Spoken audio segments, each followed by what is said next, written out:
नमस्कार। डीडी राजस्थान के बीच बहस कार्यक्रम में आप सबका स्वागत। आज हम बातचीत करेंगे युग पुरुष, भविष्य दृष्टा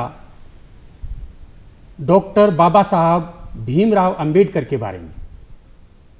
बाबा साहब ने अपने जीवन में भारतीय समाज को क्या दिया, समाज के विभिन्न पक्षों को अपने स्तर पर किस तरह से उन्होंने समझा, सोचा और आगे बढ़ाया।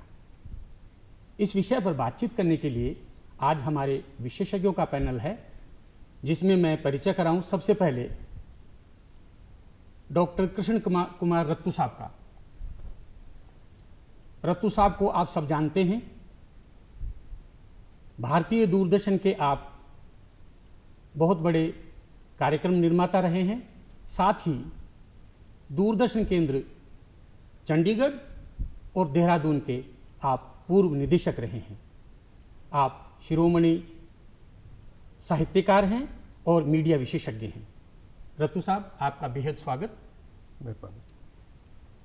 और दूसरे हमारे विशेषज्ञ हैं श्रीमान पीएल मिमरोड साहब। मिमरोड साहब अंबेडकर पुरस्कार के विजेता हैं, साथ ही साथ दलित अधिकार केंद्र जयपुर में जो भी कार्य करता है, आप सभी गतिविधियों के संचालक हैं। मिमरोड साहब, आपका भी कार्यक्रम में स्वागत।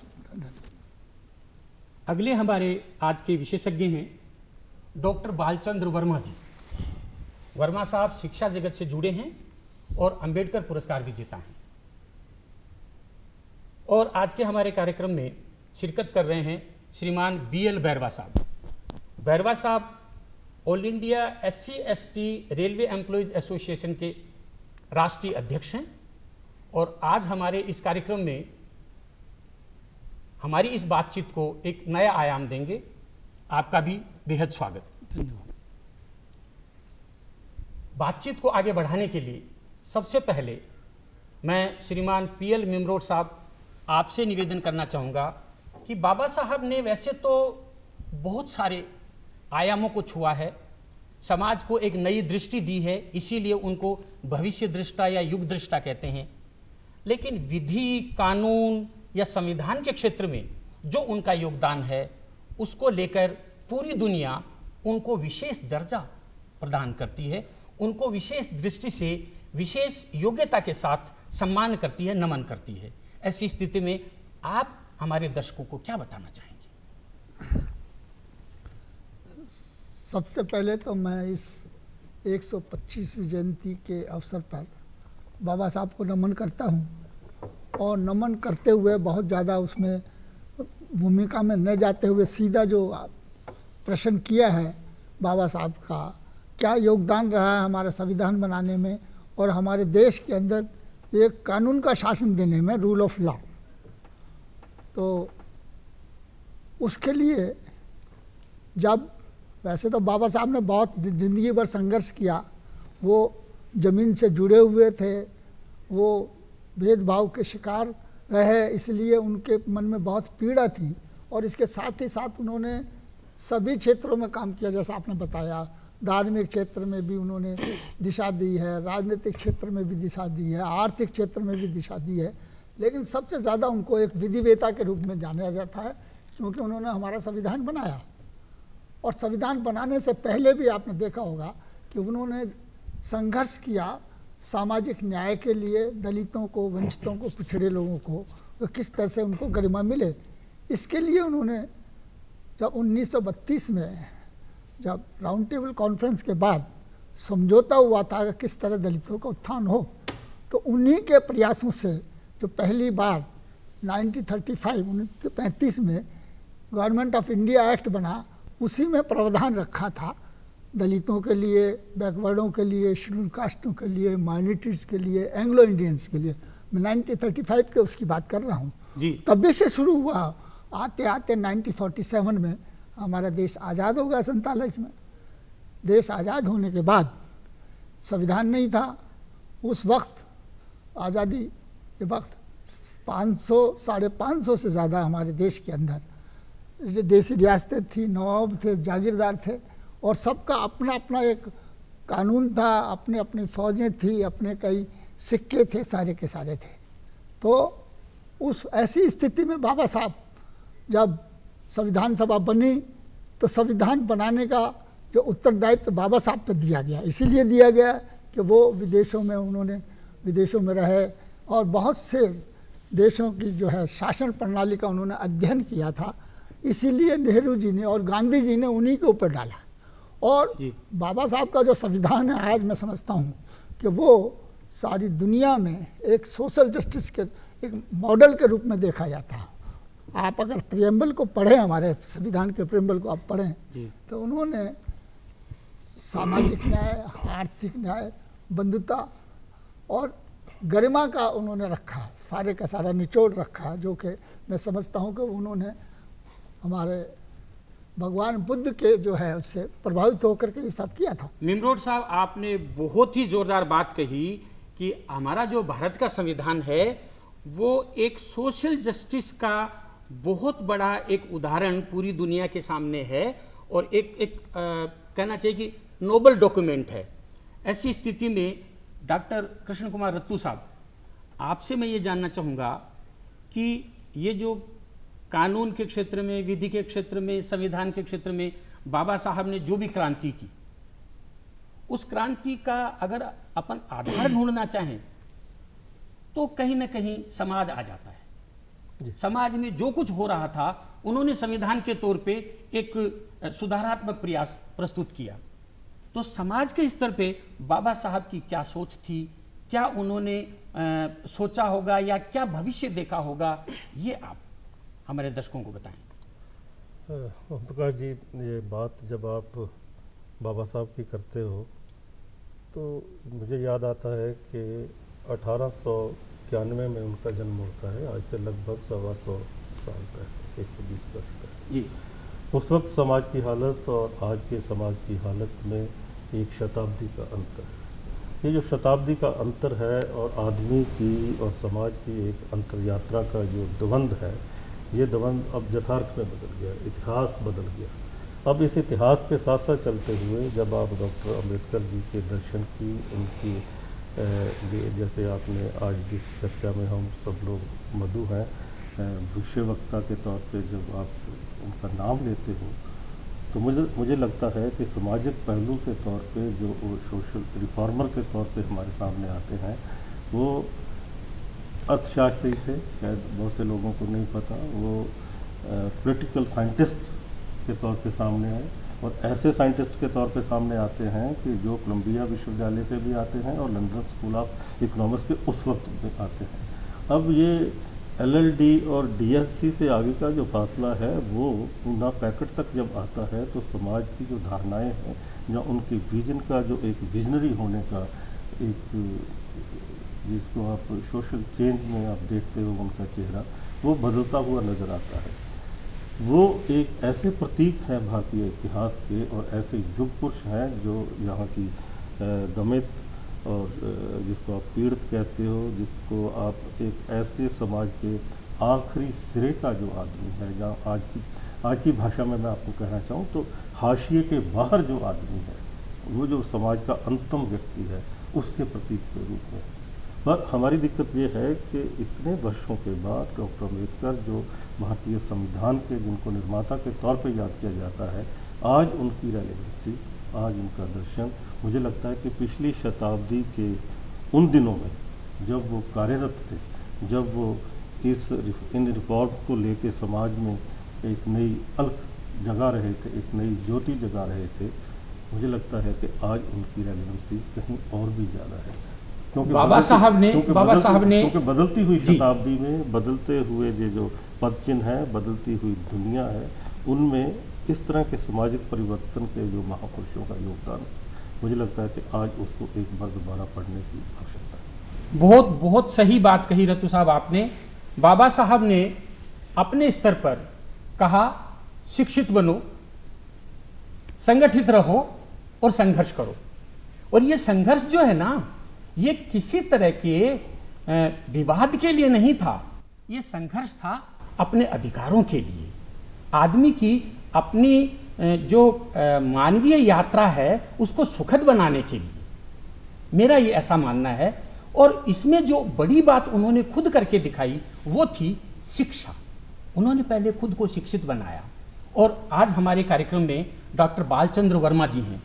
वर्मा जी, मैं आपसे ये जानना चाहूँगा कि जब बाबा साहब के युगदृष्टा होने की, भविष्य दृष्टा होने की बात करते हैं अपन, तो शिक्षा के स्तर पर उनके सोच को आप हमारे दर्शकों को कैसे बताना चाहेंगे? मैं यहाँ बाबा साहब के 125 जयंती नमन करते हुए मेरी बात कहना चाहूँगा, किसी भी समाज का शिक्षा बिना विकास संभव आज भी नहीं है और पहले भी नहीं था। लेकिन शिक्षा पुराने ज़माने का कुछ एकाधिकार था। उन कुछ लोगों के बच्चे पढ़ पाते थे, गरीब बच्चे नहीं पढ़ पाते, क्योंकि भारत की संरचना, जो मूल निवासी थे बाह्य लोग आए, कुछ जो डरते थे वो झुकते चले गए, जो संपन्न थे बढ़ते चले गए। तो समाज में एक विघटन ऐसा आया जब समाज की संरचना बिगड़ गई। शिक्षा का कोई प्रचार प्रसार, खास तौर से जो डाउन टोडन लोग थे उनको शिक्षा से वंचित रहना पड़ा।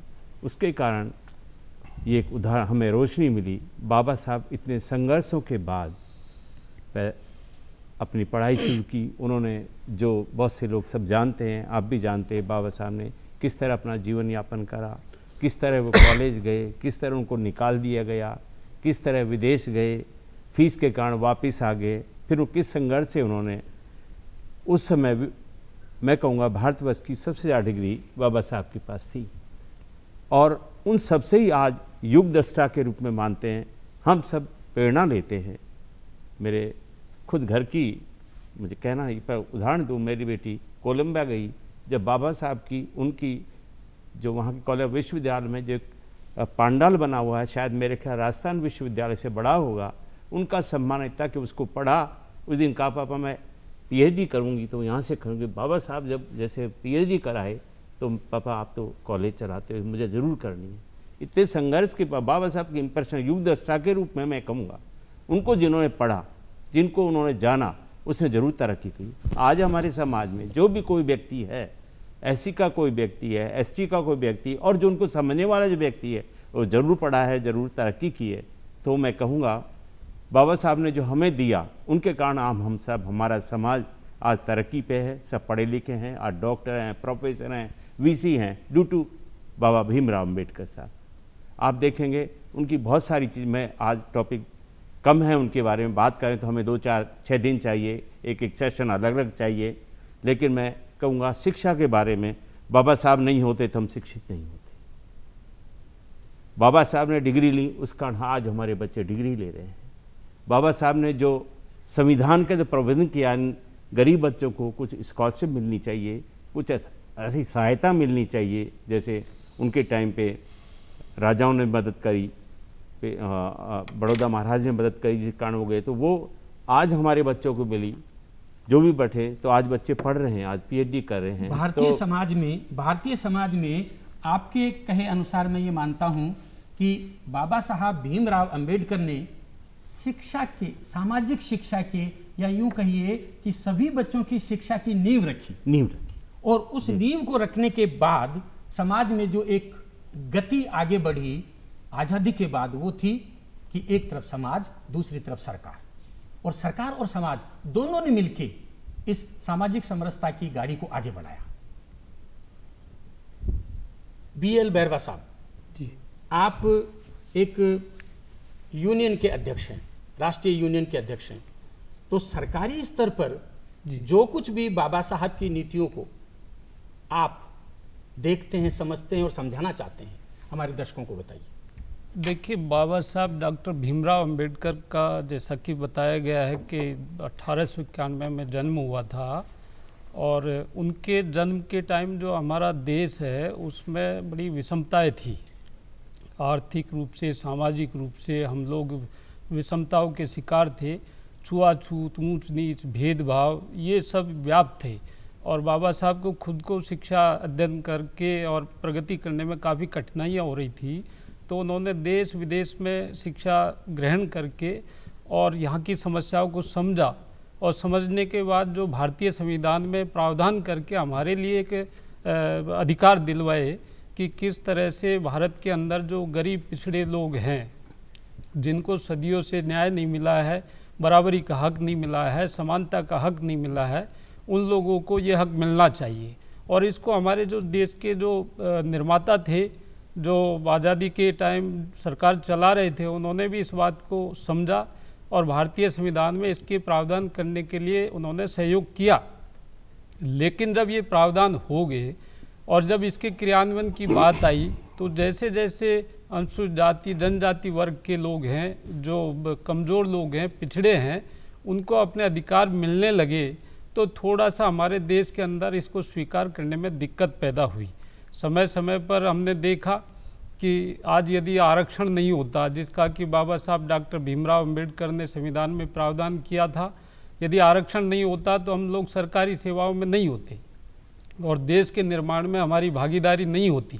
और आरक्षण सरकारी सेवाओं में आपका मतलब है एक पर्टिकुलर वर्ग के लोग जी नहीं होते, पर्टिकुलर अनुसूचित जाति जनजाति वर्ग के लोग सरकारी सेवाओं में नहीं होते। और नहीं हो, बाबा साहब का एक सपना था कि हर जगह अनुसूचित जाति जनजाति वर्ग के लोगों को उनका प्रतिनिधित्व मिलना चाहिए, रिप्रेजेंटेटिव गवर्नमेंट होनी चाहिए, ताकि वो लोग एक रिप्रेजेंटेटिव की भूमिका निभा करके अपने वर्ग के लोग हैं उनके हितों को भी देख सकें और राष्ट्र के निर्माण में भी अपना योगदान दे सकें। इसको ध्यान में रख के आरक्षण का प्रावधान किया और इसका देश को भी लाभ मिला है और समाज को भी लाभ मिला है। लेकिन बड़ी विडंबना है कि जब जब आरक्षण की बात आती है या बाबा साहब की बात आती है, तो बाबा साहब को दलितों का मसीहा कह दिया जाता है, जो कि बहुत गलत है। वास्तव में वो ये पूरे राष्ट्र के मसीहा थे। उन्होंने जो देश के लिए आर्थिक क्षेत्र में, सामाजिक क्षेत्र में और राजनीतिक क्षेत्र में जो उन्होंने मार्गदर्शन करवाया, उसी की बदौलत आज हम विश्व के अंदर एक सबसे बड़ा लोकतांत्रिक देश हमारा है और एक ऐसा मजबूत संविधान उन्होंने हमें दिया जिसकी वजह से हमारी सरकारें चल रही हैं व्यवस्थित ढंग से। जी बैरवा साहब, मैं ये मानता हूं कि आपने जो बात कही, बाबा साहब SC ST के भी मसीहा थे, तो देश के भी बहुत बड़े युग प्रवर्तक नेता रहे हैं और ये निर्विवाद है, पूरे विश्व में उनको माना जाता है। रत्तू साहब, जो बात बैरवा साहब ने कही वो एक सामाजिक समरसता को बढ़ाने की है, और सामाजिक समरसता को बढ़ाने की जब बात करते हैं तो अभी कुछ समय पहले से एक नया शब्द आया, सोशल इंजीनियरिंग। और वो जो सोशल इंजीनियरिंग है, वो आपने जब पिछली जो अपनी बातें बताई थी उसमें उसकी एक झलक समझ में आ रही थी। उस सोशल इंजीनियरिंग का जो पक्ष है, पहलू है, बाबा साहब के संदर्भ में आप इसको थोड़ा सा और स्पष्ट करिए ना।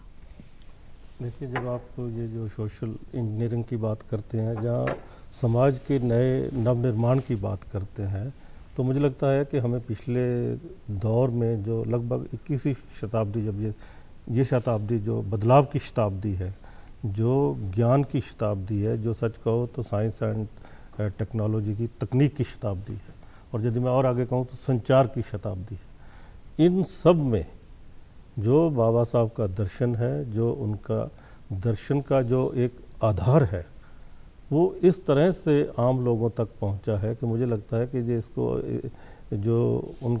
उन्होंने उस वक्त में जब मूक नायक अखबार निकाला था, द लीडर ऑफ साइलेंस जब निकाला, और मुझे ये भी लगता है कि जब हम हिंदुस्तान के परिप्रेक्ष्य में, भारत के आज के बदलते भारत के परिप्रेक्ष्य में, जिस ओर आप मुझे इशारा कर रहे हैं, जब वो बात करते हैं, तो मुझे लगता है कि आज बदलते हुए भारत को, जिस भारत को आज की वर्तमान सरकार जिस संदर्भ में देखना चाहती है, मेक इन इंडिया, जहाँ स्वच्छ भारत, जहाँ बदलता हुआ वो भारत जो हिंदुस्तान के 45 करोड़ युवाओं का आने वाला देश है, उसमें गांधी जी और डॉक्टर अंबेडकर, जहाँ हमारे वो जो चिंतक जिन्होंने इस देश की विरासत पर एक नए भारत का सपना देखा था, उसको वैज्ञानिक ढंग से उनके दर्शन के इतने पहलू हैं कि इस बदलते हुए भारत में, बदलते हुए समाज में, बदलते हुए नौजवानों के भविष्य में। और मैं एक बात पे एम्फेसिस और करना चाहता हूँ कि ये जो सोशल इंजीनियरिंग की बात है, ये क्लास, कलर और क्रीड से ऊपर की बात है आने वाले दिनों में। यदि आप बाबा साहब के विज़न को एक पर्टिकुलर, एक समुदाय के साथ, एक कम्युनिटी के साथ जोड़कर देखते हो तो ये अन्याय होगा। वो ऐसे महामानव थे जिनकी एक छवि महात्मा गांधी, कार्ल मार्क्स से लेके अगले लोगों तक, मार्टिन किंग तक जुड़ती है। नेल्सन मंडेला उनका नाम लेते थे जहाँ पे गांधी जी का नाम लेते थे। पर सवाल ये है कि हम आने वाले दिनों में कैसा भारत बनाना चाहते हैं, कैसा सामाजिक परिवर्तन देखना चाहते हैं, क्योंकि वो एक संघर्ष, जैसे कहा गया है कि शिक्षक बनो, शिक्षा के क्षेत्र में अपनी उस आवाज़ को बुलंद करो जिस आवाज़ के लिए भारतीय संविधान ने इस देश का एक नया डेमोग्राफिक, जहाँ नई ये जो डेमोक्रेसी है, एक नया लोकतंत्र है, भारत के भविष्य में निहित किया है। मुझे बार बार ये लगता है कि जब जब हम ऐसे संवाद के जरिए डॉक्टर अम्बेडकर जी के उनके प्रवचनों को, उनके दर्शन को जब उसमें से गुजरते हैं तो ये पूरे भारतीय देश के देशांतर तक फैलने की एक कहानी है कि एक महामानव ऐसा था। अब यदि आप कहते हो कि गांधी जी ने अहिंसा का मूल मंत्र दिया, तो बाबा साहब ने अस्पृश्यता से निकलने के लिए शिक्षित बन के भारत के उस आदमी को एक आगे बढ़ने का संकल्प दिया जिसकी कोई आवाज़ नहीं थी, जिसकी कोई ताकत नहीं थी, जिसका कोई वजूद नहीं था, जिसका कोई संवाद नहीं था। आज जब हम उनको नमन करते हैं, उनको याद कर रहे हैं, उनके दर्शन की एक नई व्याख्या कर से गुजर रहे हैं, तो हम बदलते भारत की तस्वीर में डॉक्टर अम्बेडकर जी की जो संरचना है, उनका जो विज़न है, उनका जो फिलॉसफी है, उनका जो दर्शन है, उसको आने वाले दिनों में इस तरह से भी देख सकते हैं कि टोनी मॉरिसन की एक कविता की लाइनें हैं कि जब बादल नहीं होते तो बारिश नहीं होती, जब बारिश कभी कब होती है तो कहते हैं कि नदियों का पानी मीठा होता है पर समंदर क्यों नमकीन सा हो जाता है। क्या बात है, क्या बात है। ये भारतीय समाज की जो परंपरागत संरचना है जी, परंपरागत संरचना को जैसा रत्तू साहब ने फरमाया, जैसा मैं समझ पा रहा हूँ रत्तू साहब की बात को और बाबा साहब की बात के साथ जोड़कर, तो मुझे ऐसा लगता है कि परंपरागत समाज को नई दिशा देने के लिए, नए समय में समाज समरसता के साथ आगे बढ़ पाए, इसके लिए बाबा साहब ने जो कुछ भी किया वो सामाजिक बेहतरी के लिए था, किसी तरह के व्यवधान या विवाद के लिए नहीं। और इसी बात को मैं मिमरोड साहब आपसे और थोड़ा सा आगे स्पष्ट करवाना चाहूँगा कि जो बाबा साहब ने अस्पृश्यता के स्तर पर, जाति के स्तर पर, जाति भेद के स्तर पर जैसा उन्होंने सोचा था, आज के भारतीय समाज का आप क्या स्वरूप देखते हैं और क्या कहना चाहते हैं? बाबा साहब ने तो एक पूरे देश को एक वर्ग के हिसाब से या एक क्लास के हिसाब से नहीं देखा, लेकिन फिर भी जैसा आपने बताया कि परंपरागत जो हमारे समाज का ढांचा है, उसमें कुछ वर्गों के साथ हजारों साल से अन्याय हो रहा है, उनको एक जो हमारी मेन स्ट्रीम उससे अलग रखा गया है। इसी चीज़ को देखते हुए बाबा साहब ने जो संविधान बनाया, वैसे तो उन्होंने पूरे देश का रहा, लेकिन उन्होंने कहा कि इस देश के अंदर सबसे ज़्यादा जो है अनटचेबिलिटी उसका कारण है, और इसीलिए उन्होंने हमारे संविधान में आर्टिकल 17 में कहा कि संविधान अनटचेबिलिटी को हम गैर कानूनी करार करते हैं और जो भी अनटचेबिलिटी का प्रयास करेगा उसको दंड मिलेगा। इसी के लिए देखिए, मैं समझता हूँ कि शायद पहली बार दुनिया के इतिहास में पहली बार हमारा इंडियन कॉन्स्टिट्यूशन है। हमारे देश के अंदर बहुत से संत महात्मा हुए, कबीर हुए, गुरु नानक हुए और बहुत से समाज सुधारक हुए, सब ने अनटचेबिलिटी के खिलाफ, छुआछूत के खिलाफ बहुत भाषण करे, बहुत आंदोलन चलाए। पहली बार बाबा साहब ने इसको सरकार स्टेट के लेवल पर इसको ख़त्म करने का प्रयास किया। लेकिन जैसा कि हमारा समाज का ढांचा है वो हो नहीं पाया, और बड़े दुख की बात यह है कि बाबा साहब ने आर्टिकल 17 को जोड़ा, लेकिन 55 तक उस पर कोई कानून नहीं बना। 55 तक 55 में बाबा साहब जिंदे थे, उन्होंने राज्यसभा में कहा कि ये आर्टिकल 17 का क्या फ़ायदा है, तब जाकर के ढीला ढाला एक कानून बना, अनटचेबिलिटी इरेडिकेशन एक्ट, और वो कानून 25 साल 20 साल चला, एक भी आदमी को सज़ा नहीं हुई। एक महाराष्ट्र उसमें सौराष्ट्र में एक आदमी को सज़ा हुई, उस पर 2 पैसे जुर्माना हुआ। वो कानून जो आर्टिकल 17 था हमारा नहीं हुआ। आप मिमरोड साहब आप सही फरमा रहे हैं। बाद में और कानून बनाए, बाद में सरकार ने देखा बढ़ रहा है सारे का सारा, लेकिन हमारा कॉन्स्टिट्यूशन गाइडलाइन है, उन्होंने प्रोटेक्शन दिया जी। Protection of civil right act बना 1976 में, और उसके आधार के बाद वो भी नहीं चला तो अनटचेबिलिटी जो है SC ST prevention of atrocity act बना। ये बाबा साहब ही की देन है। और जैसे आप जत्तू साहब ने कहा कि ये बदल गया, जैसे भैरवा साहब ने भी कहा, आज आरक्षण के नाम लेते ही हमारे समाज के अंदर जायका बिगड़ जाता है, समय के साथ बदल रहा है। आज हम भी चाहते हैं कि सबका विकास हो, सोशल इंजीनियरिंग कह दो, इंक्लूसिवनेस कह दो, आज नया शब्द आ गया इंक्लूसिवनेस। हमारे प्रधानमंत्री जी ने कहा है सबका साथ सबका विकास, तो वो ये संविधान का ही है। संविधान की वजह से सारा हमारे जितने भी है फंडामेंटल राइट्स हैं, उनके आधार पर हमारे देश के अंदर ये सामाजिक एकता को बनाए रखने के लिए, समरसता को बनाए रखने के लिए मैं समझता हूँ बाबा साहब का सबसे बड़ा योगदान रहा। लोग नहीं मानते बहुत से लोग, लेकिन ये निर्विवाद सत्य है कि बाबा साहब अगर नहीं होते तो मैं समझता हूँ कि हमारे देश के अंदर पॉलिटिकल यूनिटी नहीं होती। पॉलिटिकल यूनिटी एक आपकी बात से एक सवाल ये निकलता है कि संविधान की धारा जो 17 है और जहाँ जो सिविल राइट्स का जो मुद्दा है, और मुझे लगता है कि आज़ादी के इतने दिनों के बाद यदि सबसे ज़्यादा वायलेशन हुआ तो इसी धारा का हुआ है। वो आज भी है, परंतु जब आप सामाजिक समरसता की बात करते हैं तो आपको ये भी देखना पड़ेगा कि बदलती हुई दुनिया में बदलता हुआ समाज जो है, लोगों का जो ह्यूमन बिहेवियर है और ह्यूमन राइट्स हैं, वो किस तरह से पूरे के पूरे समाज को और पूरी की पूरी दुनिया को उस परिवेश में देख रहे हैं जहाँ पे नए आदमी की परिकल्पना है, जिसको मैं बार बार कहता हूँ कि वो क्लास क्रीड से ऊपर है। ये दुर्भाग्य है कि इस देश में इतने वर्ष सालों के बाद, आज़ादी के इतने, स्वतंत्रता के इतने सालों के बाद भी आम आदमी की आवाज़, जो भारतीय संविधान के निर्माताओं ने या उनके जिनका उसमें मूल मंत्र है, जो संविधान सभा के लोग थे, जिनकी आवाज़ उसमें समाई हुई है, जिनका विजन उसमें लगा हुआ है, उसके बावजूद भी यदि आज तक नहीं उस तरह से लोगों तक उसका समरसता का संदेश, या उस तरह का भाईचारा, उस तरह का सद्भाव, उस तरह की एकता, या उस तरह का उत्थान लोगों का, समाज के सब वर्गों का, जो सबको साथ लेके चलने की बात है, यदि तो मुझे लगता है कि कहीं ना कहीं समाज का सवाल है। बाबा साहब ने जोड़ा था सामाजिक गरिमा। आज सवाल ये है कि जहाँ जहाँ भी सामाजिक समरसता, गांव में आप जाएं और आप कोई अधिकार की बात करें तो वहाँ के गांव का जो सब लोग कहेंगे, अरे भाई सामाजिक समरसता मत खराब करो।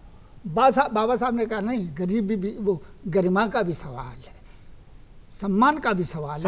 समाज में गरिमा और सम्मान, सामाजिक सम्मान भी लोगों का बना रहना चाहिए, तब सामाजिक समरसता का। मैं इसको रत्तू साहब आपकी बात के साथ में ये कहूँगा कि जब हम सामाजिक समरसता की बात करते हैं, जब हम सामाजिक एकता की बात करते हैं, जब हम मेक इन इंडिया की या सबका साथ सबका विकास की बात करते हैं, तो अब बाबा साहब की बात को हम यहाँ तक ले आते हैं, आज तक।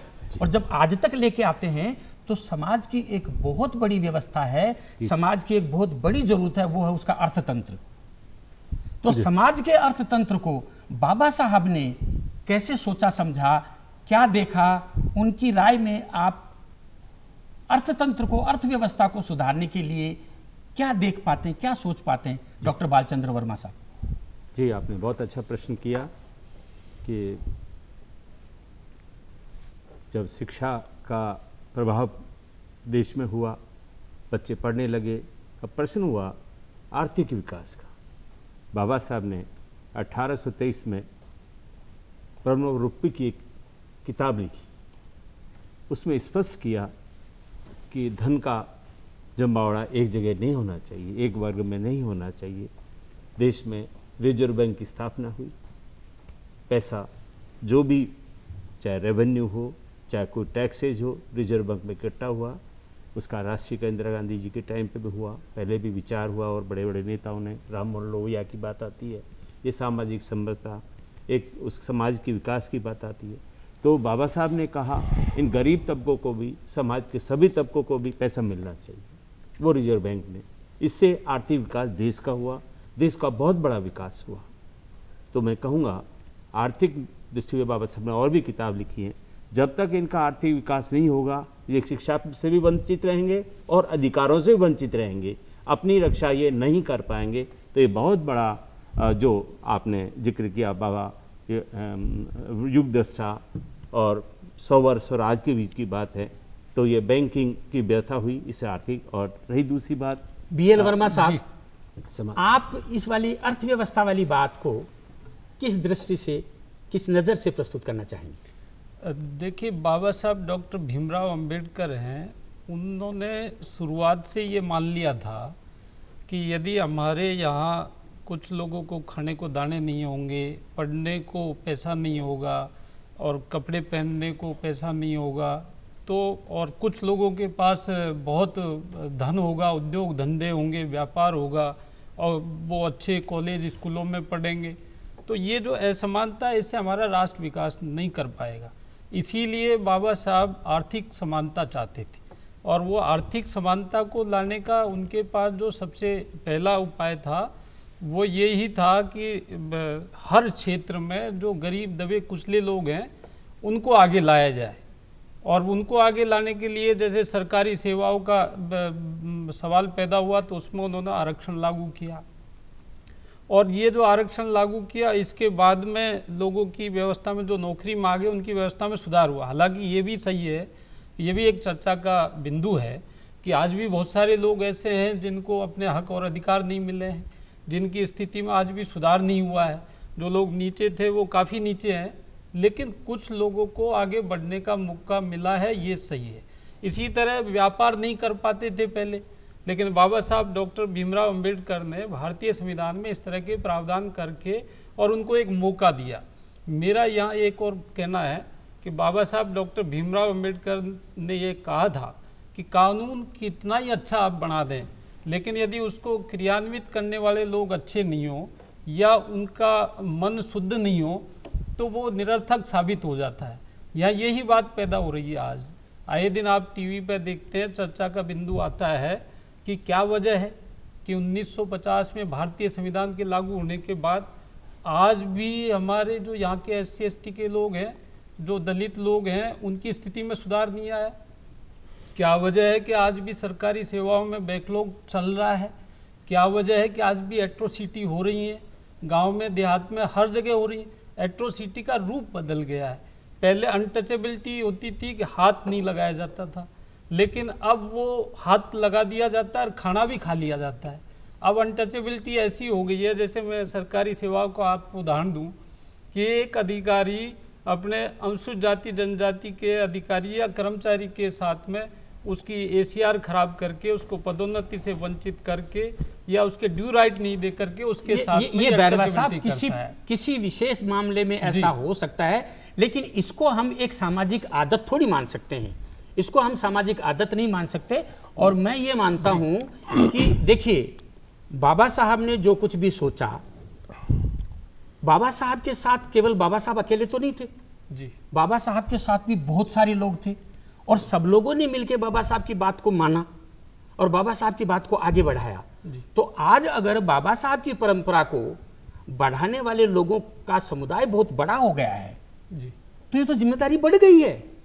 और ऐसी स्थिति में मैं सोचता हूं कि हम एक दूसरे पर दोषारोपण करने की बजाय, मैं ये कहना चाहता था जी कि जो कानून सरकार ने बनाए हैं भारतीय संविधान में प्रावधान के आधार पर, उन कानूनों का सही ढंग से क्रियान्वयन नहीं हो पाता। हाँ, तो उस क्रियान्वयन में हम भी कहीं न कहीं भागीदार हैं। तो इसमें हम भी भागीदारी हैं और समाज का हर तबका जो भी इसमें जुड़ता है वो इसमें भागीदार हैं, लेकिन इसमें सरकार का ये दायित्व बनता है कि उन कानूनों को सख्ती से लागू किया जाए।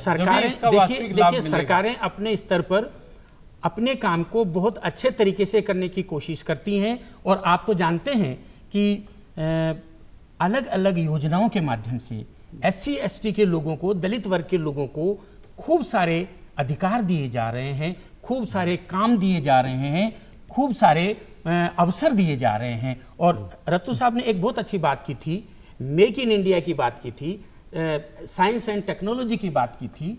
आपने एक जो अच्छी बात कही कि ये संचार का युग है, और संचार का मतलब जो दूसरा बनता है वो है संवाद का, और संवाद का मतलब है कि कुछ मैं समझूं, कुछ तुम समझो।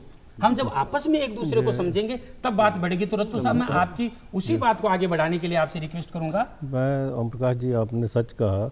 मैं अपने पैनलिस्ट मित्रों को भी और आपको भी थोड़ा सा पीछे लिए चलता हूँ। ये सन 1932 में जब पूना पैक्ट आता है, आप पूरे का पूरा डॉक्टर साहब का, डॉक्टर भीमराव अंबेडकर जी का पूरा व्यक्तित्व, उनकी पर्सनैलिटी, या उनके शेड्स हैं, पर्सनैलिटी के रंग हैं कि जिस संघर्ष से आदमी जिंदा रहने की लड़ाई लड़ता है, और वो यथार्थ आपके सामने है। जब वो पूना पैक्ट में the separate electoral for the depressed class की बात करते हैं, तो उस वक्त ये जो जितनी बातें भारतीय इतिहास में इधर उधर से आके भी शामिल हुई हैं, वो जिस तरह की मर्जी हो, पर आज 21वीं शताब्दी में जिस डॉक्टर अंबेडकर के जीवन की संघर्ष की बात, जिस दर्शन की बात आप लेके चल रहे हो, मुझे लगता है कि हमें उनको याद करते हुए कहीं ना कहीं व्यक्ति विशेष पर भी संबोधन नहीं होना चाहिए, क्योंकि ये जो संवाद की दुनिया है, ये वननेस की दुनिया भी हो सकती है। क्योंकि हमारी ये जो देखो, ये जो भारत है, ये बड़ा विचित्र देश है। ये अलग अलग विधाओं का, अलग अलग रंगों का, अलग अलग भाषाओं का, यूनिटी इन डाइवर्सिटी वाला इस तरह का देश है कि आप अंदाज़ा नहीं लगा सकते कि इसके लोगों के कितने विविध रंग हैं। पर सवाल ये है कि उन विविध रंगों में से हम एक भारत के उस आदमी के लिए छत का इंतज़ाम, उसके लिए रोजी का इंतज़ाम, उसके लिए रोटी का इंतज़ाम, या उसके लिए जो सामाजिक, जो जिसको आप कह रहे थे कि जो एक डिग्निफाइड सिटीजनशिप होती है, जो कॉन्स्टिट्यूशनल राइट्स के द्वारा आपको अधिकार मिलती है कि खड़े हो रहने की ताकत, वो पूना पैक्ट के बाद जब संविधान सभा में ये सारे मसले आए, तो उसके बाद जो निचोड़ निकला, भोपाल में जो विधानसभा के अंदर जो मूल भारतीय संविधान की किताब असली पड़ी है, जिस पे सबके दस्तखत हैं, आप उसके प्रस्तावना के पीछे जाके जब आप पढ़ते हो तो आपको उनके हस्तलिखित जो लिखत है, आपको पता चलता है कि वो दस्तखत जो करते हुए उन लोगों की रूह कैसे कांपती थी कि ये बाबा साहब ने संविधान में जो उन लोगों को अधिकार दे दिया, और सबसे बड़ा अधिकार आपके मत का अधिकार, वोटर का अधिकार। यदि ये नहीं होता तो फिर आप दुनिया बदल नहीं सकती। फिर ये जो लोकतांत्रिक ढांचा है, जिस पे सरकारें एक सहज एक पर्ची की ताकत से आप दुनिया को ये दिखा सकते हो कि 126 करोड़ का देश, इतना बड़ा एक लोकतंत्र एक झटके में सरकार को बदल देता है। ये सत्ता का हस्तांतरण जिस तरह से होता है, मुझे लगता है कि ये ताकत, अब जब हम बाबा साहब के दर्शन की बात करते हैं तो जो उनके विभिन्न इस तरह के शेड्स हैं, बहुत बातें होगी आरक्षण की भी, अभी तक इसमें संविधान के इसमें धाराएं जोड़ी जा रही हैं, इसमें ऑर्डिनेंस लाए जा रहे हैं, पर सबसे बड़ी बात यह है कि इस लोकतंत्रीय ढांचे को जो आज की सरकारें हैं, वो आदमी को बात तो इतनी है कि आदमी मुख्य धारा में जुड़े। रत्तू साहब, हमने जो बात शुरू की थी वो की थी आर्थिक समानता से, लेकिन आपने उसको लाके एक नई दिशा दे दी, और वो है राजनीतिक समानता की, और मुख्य धारा में। या मैं ये नहीं कहता कि एक व्यक्ति समूह ही मुख्य धारा में आए। इस देश का हर जो आदमी हाशिए के बाहर खड़ा है, वो संविधानक तौर पर इस देश के मुख्य तभी डॉक्टर बाबा साहब भीमराव का जो संविधान में जो निहित यथार्थ है, जहाँ उनका दर्शन है, जहाँ कॉन्स्टिट्यूशनल राइट्स है, जो आपको ये खड़ा करते हैं कि हर वो आदमी जो दुखी है, जिसके पास रोजी नहीं है, जिसके पास रोटी नहीं है, जिसका कोई नहीं है, उसका भारतीय संविधान है। और जो भारतीय संविधान का दर्शन है, वो बाबा साहब की सबसे बड़ी इस लोकतांत्रिक देश के लिए देन है, बहुत बड़ी देन है। और ये जो सामाजिक समानता जो है, इसको बाबा साहब ने एक, ये कहिए अव्यक्त आंदोलन के तौर पे देश में शुरू करवा दिया। मैं इसको अव्यक्त आंदोलन कहूंगा, क्योंकि कोई घोषित आंदोलन नहीं था। तो ऐसी स्थिति में जब इतने साल से बाबा साहब की दी हुई व्यवस्था लागू है, तो एक सवाल मैं आप सभी से जानना चाहूँगा बारी बारी से कि राजनीति के स्तर पर बाबा साहब के योगदान को आप कैसे देखते हैं और क्या बताना चाहते हैं, मिमरोड साहब? जैसा मैंने पहले कहा कि बाबा साहब ने हमारे देश को एक सूत्र में मिलाया, और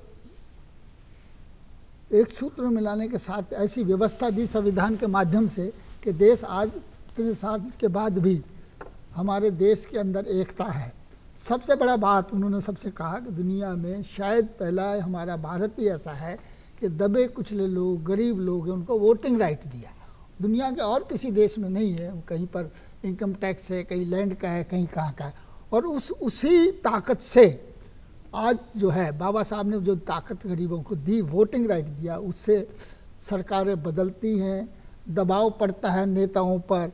हमारा एक सोशल जो ट्रांसफॉर्मेशन है उसमें सबसे बड़ा जो योगदान रहता है ये हमारा इसी का है।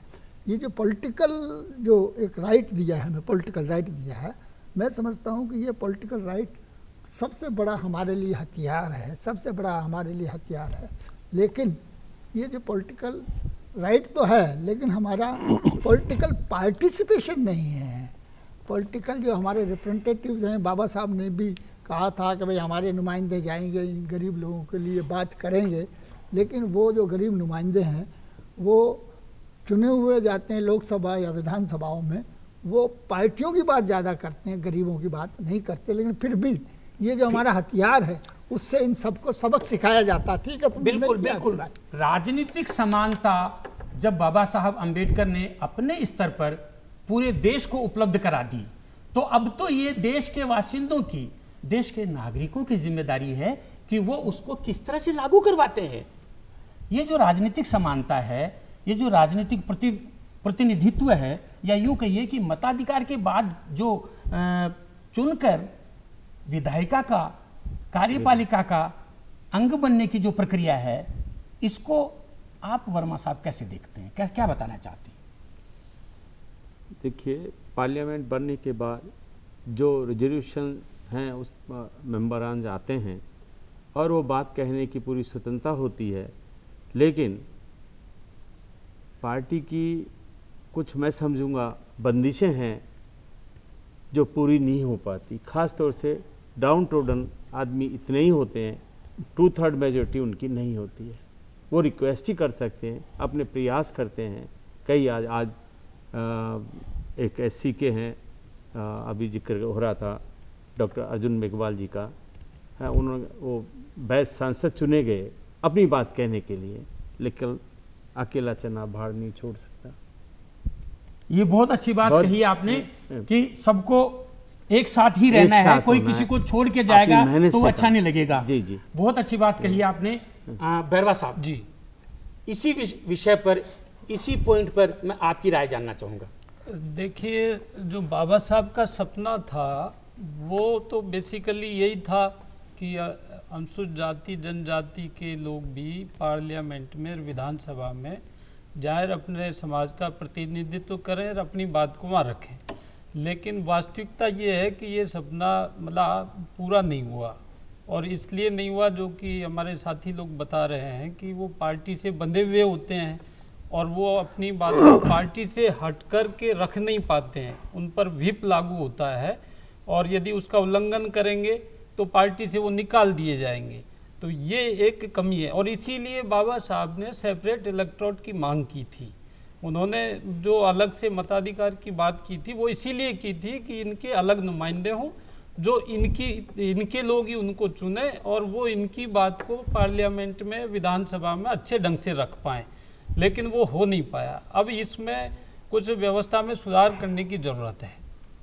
राजनीतिक रूप से जो हमको फ़ायदा मिलना चाहिए था वो हमको इतना सा मिला कि हमारे लोग एक निश्चित संख्या में लोकसभा और विधानसभा में पहुंच गए, और उससे हो सकता है कि उन्होंने कुछ थोड़ा बहुत कोशिश किया संविधान में के तहत लोगों को हक और अधिकार दिलाने के लिए। सरकारें जब से बनने लगी तब से अनुसूचित जाति जनजाति के बेस पर सरकारें चलती थी, उनके बेस पर सरकारें चुनी जाती थी। और जो पॉलिटिकल पार्टी अनुसूचित जाति जनजाति के हितों की बात करती थी वो पावर में आती थी, और ये माना जाता था कि जो इनकी बात करेगा वो सत्ता में आएगा, जो इनकी नहीं करेगा वो सत्ता से बाहर हो जाएगा।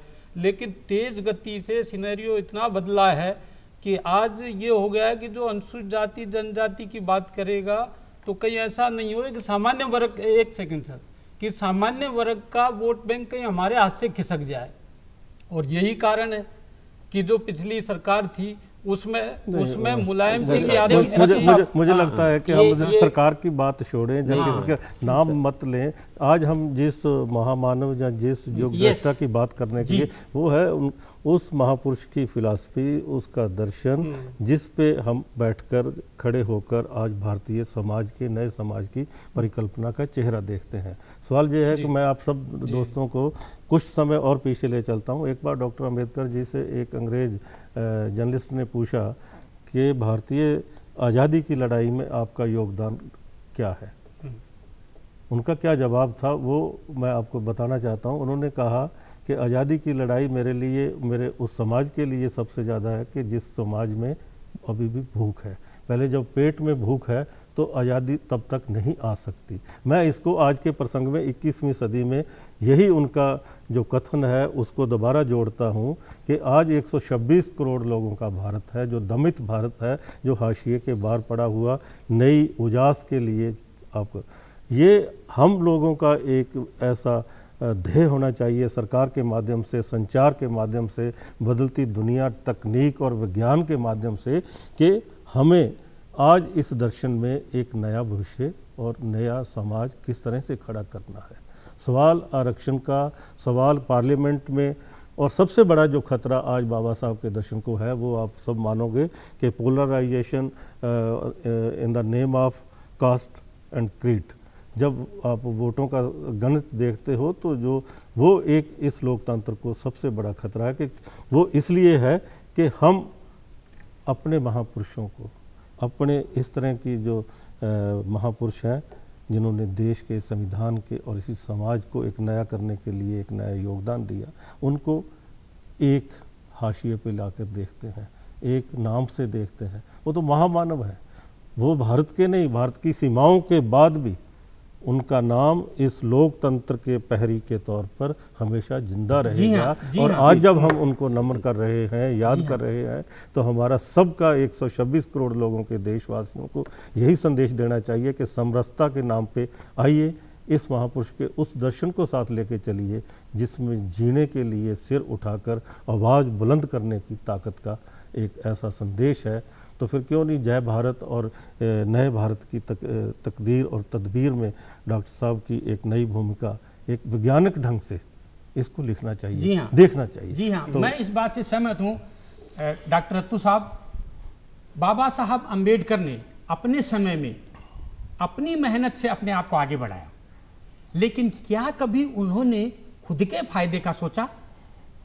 और अगर बाबा साहब ने जिस व्यवस्था को लागू करवाया उस व्यवस्था को लेकर हम अपने स्वार्थों में सोचने लग जाएं, तो क्या हम उनकी परंपरा का निर्वाह कर रहे हैं? सोचना आपको है। मैं यहां सिर्फ इतना सा कहूंगा कि बाबा साहब तो अकेले थे और उन्होंने पूरे विश्व में खुद को स्वीकार करवा लिया। उन्होंने अपने ज्ञान का लोहा मनवा लिया, अपने प्राकृतिक न्यायविद होने का एक पूरे विश्व से ठप्पा लगवा लिया। ऐसी स्थिति में हम जो सब पूरे भारतवासी, जैसा आपने कहा कि 126 करोड़ भारतवासी क्या अंबेडकर की परंपरा का निर्वाह कर रहे हैं?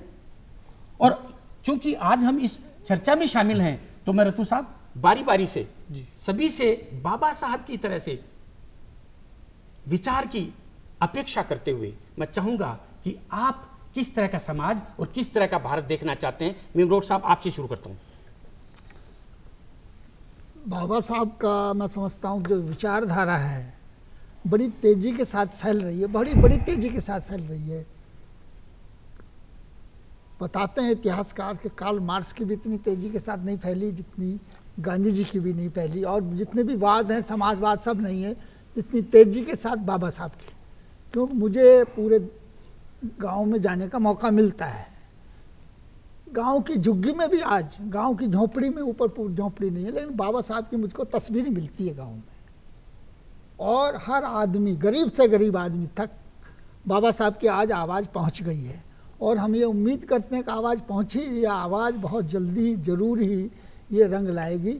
और जो विषमता है हमारे देश के अंदर, जो आर्थिक विषमता है, सामाजिक विषमता है, वो बहुत जल्द आने वाले दिनों में मैं बहुत आशावादी हूँ कि बहुत जल्दी देश में परिवर्तन आएगा। सभी विषमताएं समानता में बदल जाएंगी, ये मेरे भारत का भविष्य है। वर्मा जी, आपकी नज़र में बाबा साहब की दृष्टि से आप क्या सोचते हैं, जल्दी से? देखिए डॉक्टर साहब, मैं आपको बहुत कहना चाहूँगा। डॉक्टर साहब ने एक बात सोची कि शिक्षा का उन्होंने खुद 2 कॉलेज चलाए और 14 व्यक्ति उन्होंने विदेश भेजे, वो पढ़ें, मेरे तेरे साथी बने, जो ज्योति उन्होंने जलाई उसको आगे जागृत रहे। 14 व्यक्तियों को अच्छा रोजगार मिल गया, समाज का उन लोगों ने कम सोचा। रत्तू साहब समय बहुत कम है। एक सेकंड जी। देखिए सन 1828 में कास्ट जिम एक्ट बनाया समानता के अधिकार के लिए। समानता पूरी तरह परिपूर्ण नहीं आई, जब मिमरोड जी ने बताया। इस तरह आर्थिक वाली बात मैंने कही, ये जो स्थापना है वो भी लगभग क्योंकि हमारी वोटिंग राइट्स कम थे हमारे पास, जो आपने अभी बात कही। और मैं कहूँगा तीसरे, हमें समानता, शिक्षा की समानता मिले।